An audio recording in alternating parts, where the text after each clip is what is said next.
Chapter 9, The Last Plagues and the Judgment. At the General Conference of Believers in the Present Truth held at Sutton, Vermont, September 1850, I was shown that the 7 last plagues will be poured out after Jesus leaves the sanctuary. Said the angel, "It is the wrath of God and the Lamb that causes the destruction or death of the wicked."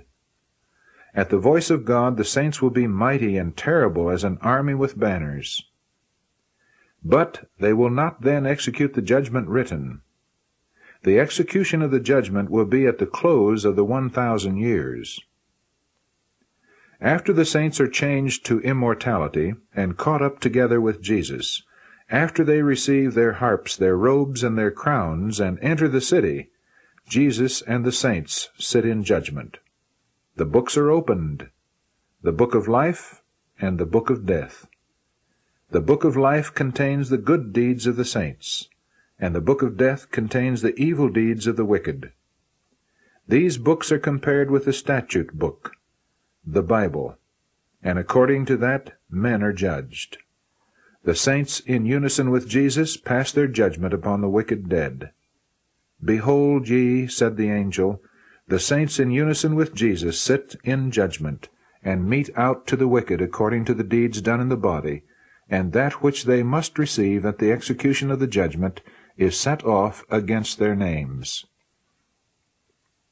This, I saw, was the work of the saints with Jesus through the 1,000 years in the holy city before it descends to the earth. Then, at the close of the 1,000 years, Jesus with the angels and all the saints leaves the holy city, and while he is descending to the earth with them, the wicked dead are raised, and then the very men that pierced him, being raised, will see him afar off in all his glory, the angels and saints with him, and will wail because of him. They will see the prints of the nails in his hands and in his feet, and where they thrust the spear into his side. The prints of the nails and the spear will then be his glory. It is at the close of the 1,000 years that Jesus stands upon the Mount of Olives, and the mount parts asunder and becomes a mighty plain. Those who flee at that time are the wicked, who have just been raised. Then the holy city comes down and settles on the plain. Satan then imbues the wicked with his spirit. He flatters them that the army in the city is small, and that his army is large, and that they can overcome the saints and take the city. While Satan was rallying his army, the saints were in the city, beholding the beauty and glory of the paradise of God. Jesus was at their head, leading them.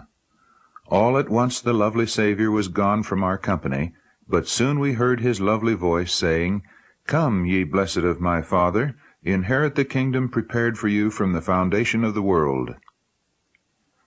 We gathered about Jesus, and just as he closed the gates of the city, the curse was pronounced upon the wicked. The gates were shut. Then the saints used their wings and mounted to the top of the wall of the city. Jesus was also with them. His crown looked brilliant and glorious. It was a crown within a crown, 7 in number.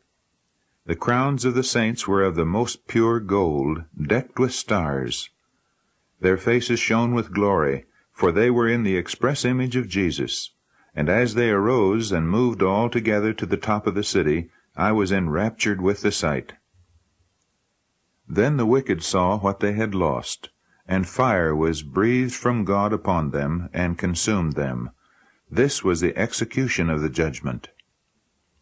The wicked then received according as the saints, in unison with Jesus, had meted out to them during the 1,000 years.